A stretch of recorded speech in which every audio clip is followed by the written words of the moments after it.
Good morning, students. Let's continue solving the past paper. So, the next sum.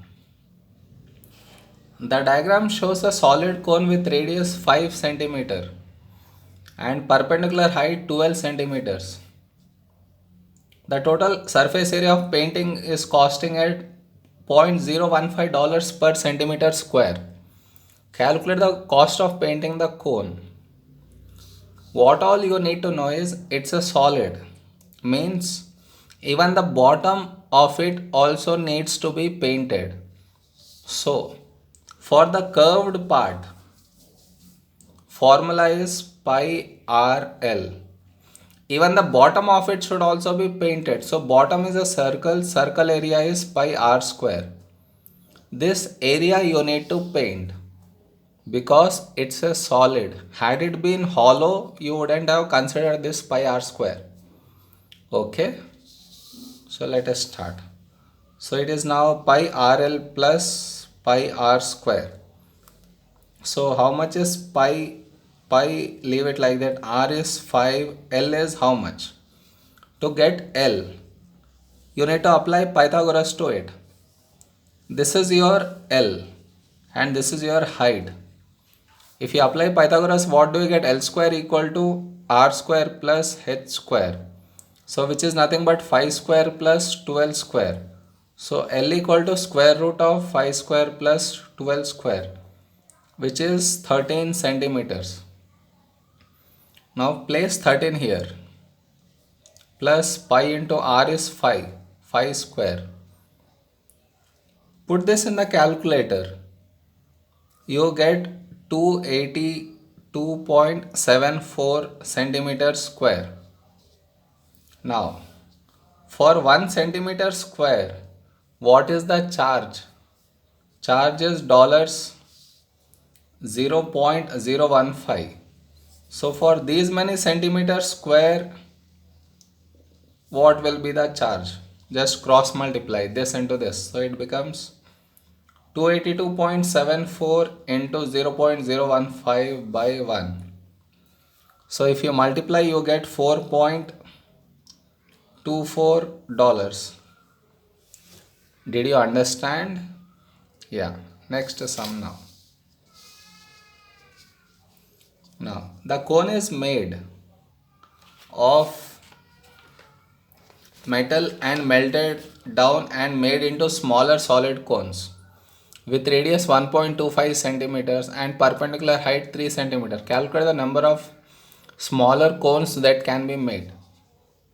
Example is, if at all there is a jug of volume 10 liters, this water you are placing in glass and volume of this glass is 1 liter.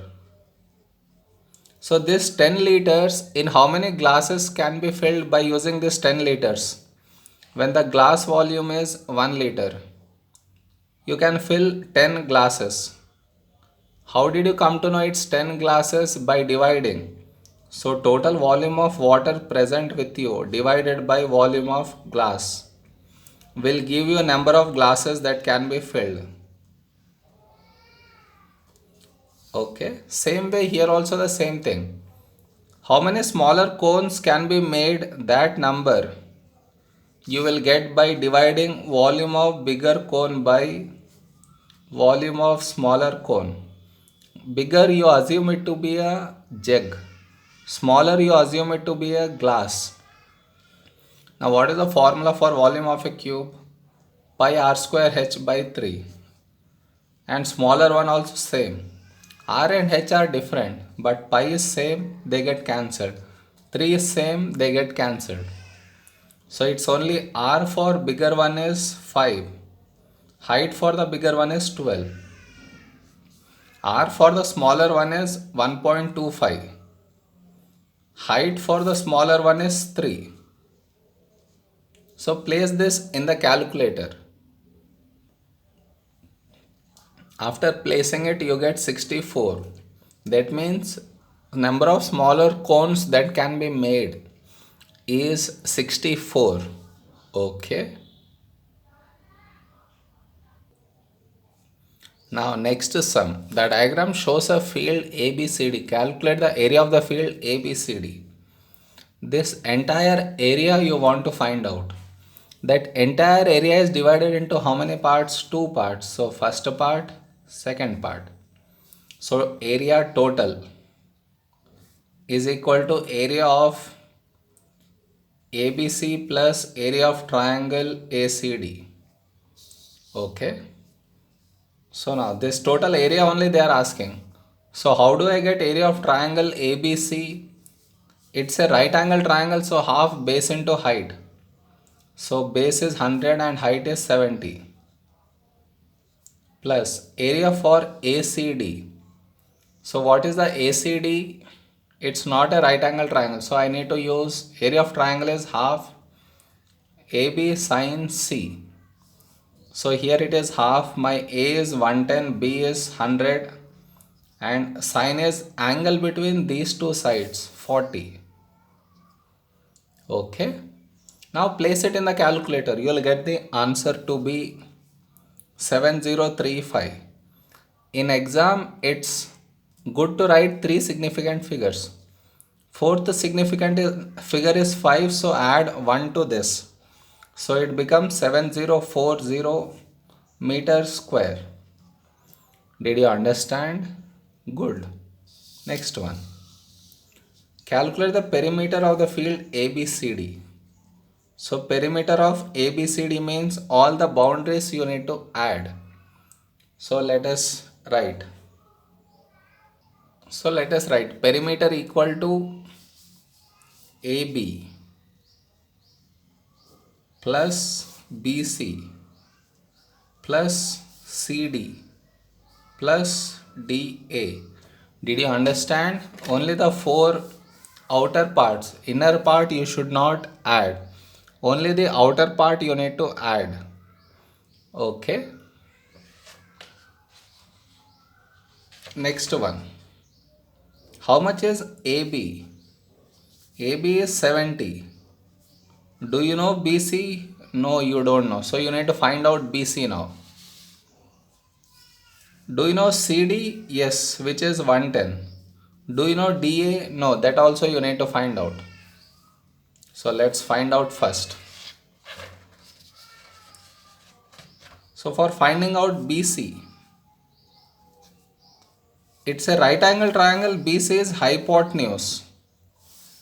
So BC square equal to AB square plus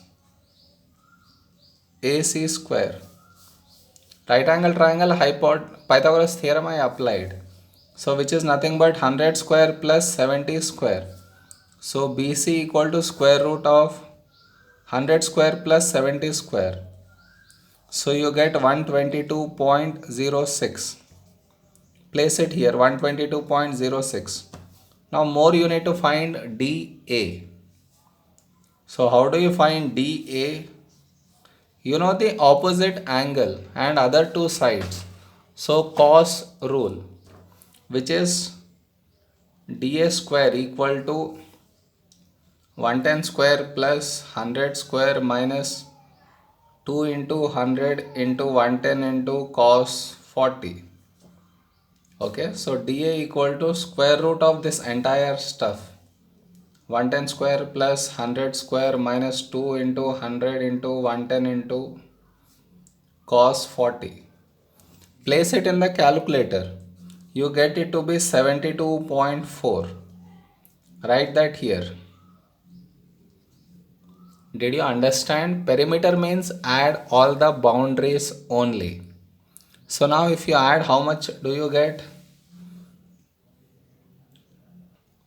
So after adding all of this, you get 374. It's in meters, so meters is your perimeter. Did you understand, students? Next sum. Calculate the shortest distance from A to CD is asking. How is the diagram? It's like this.